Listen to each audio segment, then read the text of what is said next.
हज़रत अक़दस हज़रत मौलाना तारिक जमील साहब के बेटे आसिम जमील की डेथ हुई और एक बड़ी सबको फ़िक्र लाहिक हो गई कि ये कैसे हो गया, क्या हो गया। जो हज़रत का जो बेटा है ये बचपन से ही किसी दिमागी बीमारी में मुब्तला था और इलाज भी हो रहा था। हज़रत जो ज़िम्मेदारियाँ एक बाप की होती हैं वो औलाद के लिए वो ज़िम्मेदारियाँ पूरी करने में लगे हुए थे, लेकिन ज़ाहिर है कुछ चीज़ें अल्लाह की तरफ से होती हैं, इंसान उसमें बेबस होता है। सबसे पहले तो हम दुआ करते हैं अल्लाह ताला उसकी मग़फ़िरत फ़रमाए और हज़रत अक़दस हज़रत मौलाना तारिक जमील साहब और उनके तमाम लवाहिकीन, बेटे की वालदा जो थी उनको भी और भाइयों को अल्लाह सब्र जमील की तौफ़ीक़ अता फ़रमाए। यहाँ बहुत से लोग ये सवाल उठा रहे हैं कि इतना दीनदार घराना और बेटे ने ख़ुदकुशी कर ली। हर ख़ुदकुशी डिप्रेशन में ही होती है, टेंशन में ही होती है, खुशी में तो कोई भी ख़ुदकुशी नहीं करता।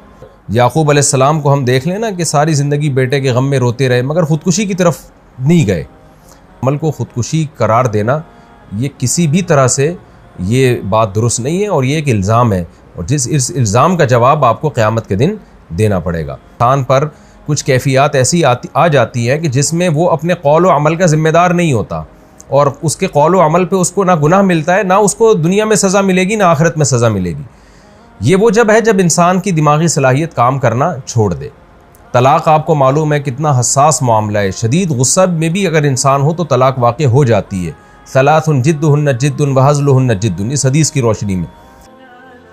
मुफ्ती तारिक मसूद के बयानात के लिए मुफ्ती साहब के ऑफिशियल चैनल मुफ्ती तारिक मसूद स्पीचेस को सब्सक्राइब करें। बिस्मिल्लाहिर्रहमानिर्रहीम नहमदुहु व नुसल्ली अला रसूलिहिल करीम। गुज़श्ता रात एक बहुत ही अफसोसनाक वाक़या पेश आया। हज़रत अक़दस हज़रत मौलाना तारिक जमील साहब के बेटे आसिम जमील की डेथ हुई और एक बड़ी सबको फ़िक्र लाहिक हो गई कि ये कैसे हो गया, क्या हो गया। अब उनके बेटे का मौलाना यूसुफ जमील साहब का बयान सामने आया है कि उसने ख़ुद को गोली मार के हलाक किया और डिप्रेशन का वो पेशेंट था। सबसे पहले तो हम दुआ करते हैं अल्लाह ताला उसकी मग़फ़िरत फ़रमाए और हज़रत अक़दस हज़रत मौलाना तारिक जमील साहब और उनके तमाम लवाहिकीन, बेटे की वालदा जो थी उनको भी और भाइयों को अल्लाह सब्र जमील की तौफ़ीक़ अता फ़रमाए और उस बेटे को उस जहाँ की भलाइयाँ नसीब करे अल्लाह ताला, उसके सग़ाइर कबाइर ख़ताओं को अल्लाह माफ़ करे। मैं जो ये बयान रिकॉर्ड करवा रहा हूँ इसका एक बड़ा मकसद जो है वो उन लोगों को जवाब देना है जो इस अमल को ख़ुदकुशी करार दे रहे हैं, क्योंकि मैंने भी कुछ कमेंट्स पढ़े हैं, कुछ लोगों के नेगेटिव कमेंट्स हैं। आपको पता है कि दीनदार तबके की तरफ से कुछ लोग ऐसे मुखालिफ लोग हैं उलमा के, दीनदारों के, कि उनको मौका चाहिए होता है प्रोपेगेंडा करने का। हमारे यहाँ ये बात मशहूर है अल्हम्दुलिल्लाह, हमारे यहाँ दीनदार तबका चाहे उलमा का हो, कुर्रा हज़रात का हो, हाफिज़ों का हो, अल्हम्दुलिल्लाह उनमें ख़ुदकुशी का रेशो ना होने के बराबर है, उनके घरों में भी और उनके खुद उनमें भी कोई भी ख़ुदकुशी नहीं करता। और ये बात बड़े फ़ख्र से बयान की जाती है कि कारी हज़रात की तनख़्वाहें देखें आप, आइम्मा किराम की तनख़्वाहें देखें, उनके मसाइल देखें, उसके बावजूद वो ख़ुदकुशी की तरफ नहीं जाते, इसलिए कि अल्लाह ने उनको सब्र दिया है। और याक़ूब अलैहिस्सलाम को हम देख लें ना कि सारी ज़िंदगी बेटे के गम में रोते रहे मगर ख़ुदकुशी की तरफ नहीं गए। तो यहाँ बहुत से लोग ये सवाल उठा रहे हैं कि इतना दीनदार घराना और बेटे ने ख़ुदकुशी कर ली।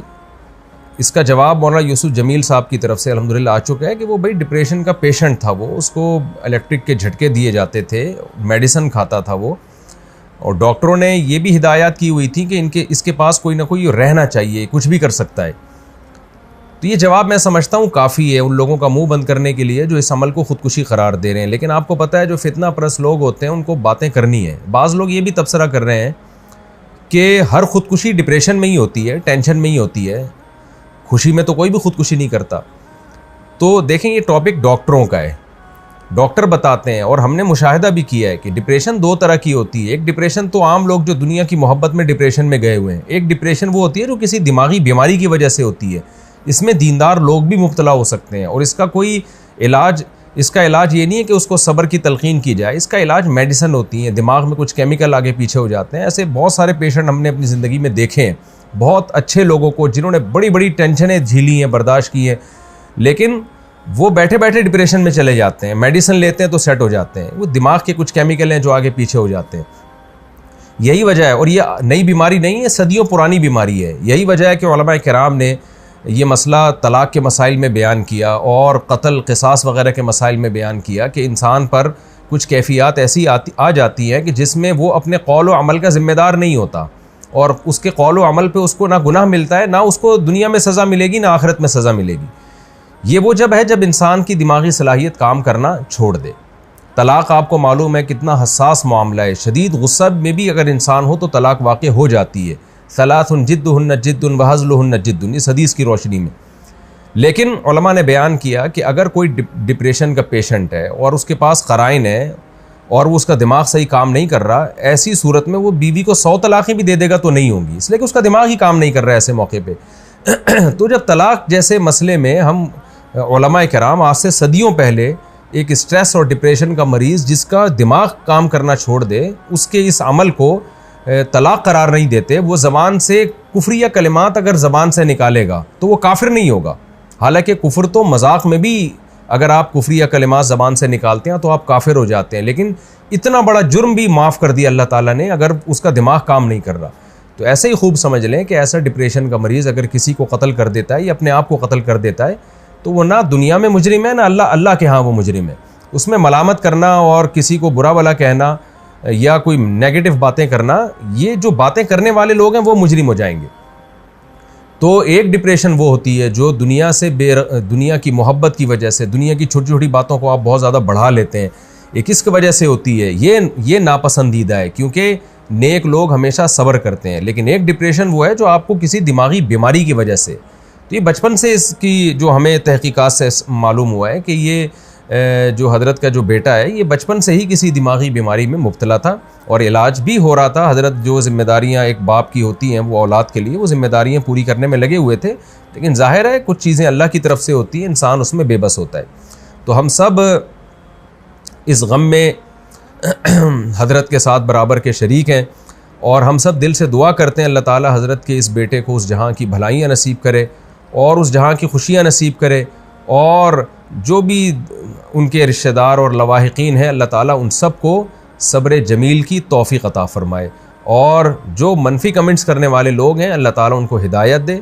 और मैं फिर दोबारा अपनी बात को रिपीट करता हूँ कि इस अमल को ख़ुदकुशी करार देना ये किसी भी तरह से ये बात दुरुस्त नहीं है और ये एक इल्ज़ाम है, और जिस इस इल्ज़ाम का जवाब आपको क़यामत के दिन देना पड़ेगा। अल्लाह ताला मरहूम की मग़फ़िरत फ़रमाए और लवाहिकीन को अल्लाह सब्र जमील की तौफ़ीक़ अता फ़रमाए और मरहूम को जन्नत में अल्लाह ताला आला दर्जात अता फ़रमाए। व मा अलैना इल्लल बलाग़।